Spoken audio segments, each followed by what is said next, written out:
Hello, it's Ms. Zix again. I'm on a roll with reading. Somehow got addicted. I am on chapter 30. I'm going to finish after chapter 31, so just tune in. That football bag was found. It's not going to be good for Crash. Chapter 30. I guess I forgot to empty out the bag.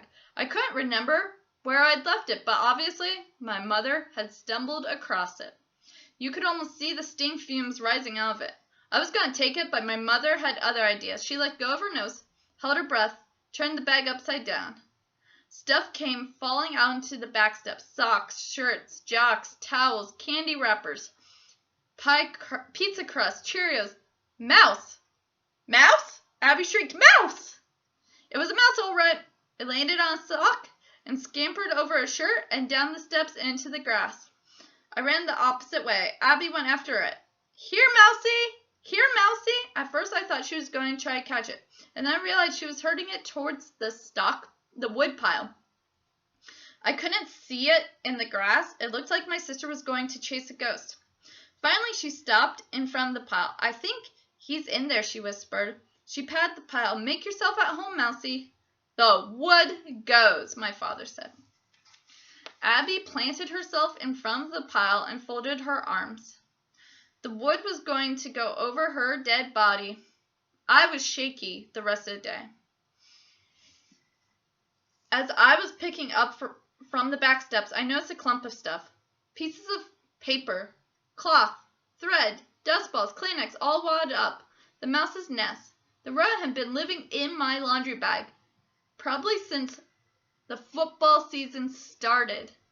It had been stealing my Cheerios.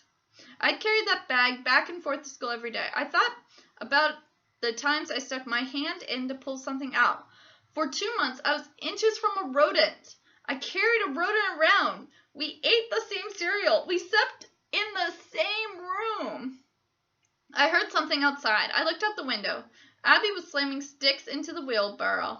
The pile was shrinking. My father had won. That night, when the mouse thing started to wear off, my mind went back to the football game, to Scooter, to the tackle. Why did I do it?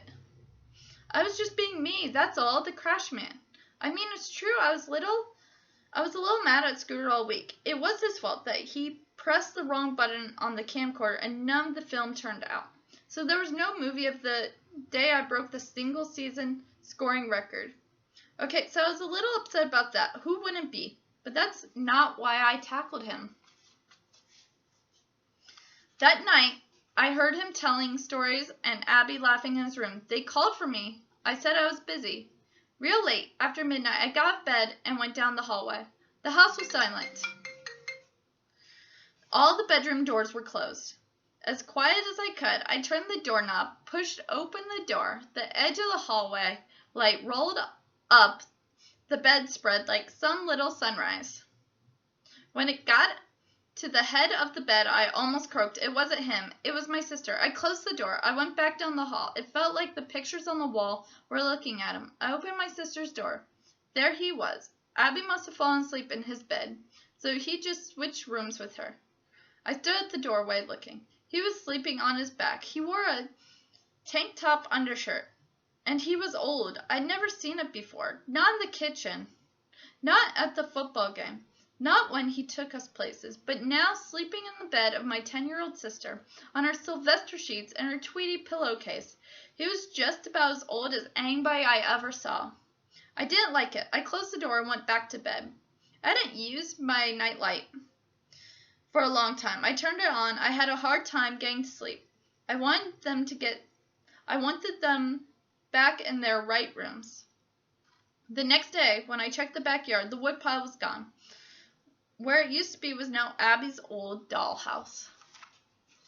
Okay, so it looks like Crash is starting to reflect on his life a little bit. He's starting to realize his grandpa's getting old. And he's also starting to think about why he's doing stuff that's not helping him. Like he's making poor choices, like tackling his grandpa when they're just playing tag football. So, and it's over the holidays. I'll be back with chapter 31 for today, and that is going to be it.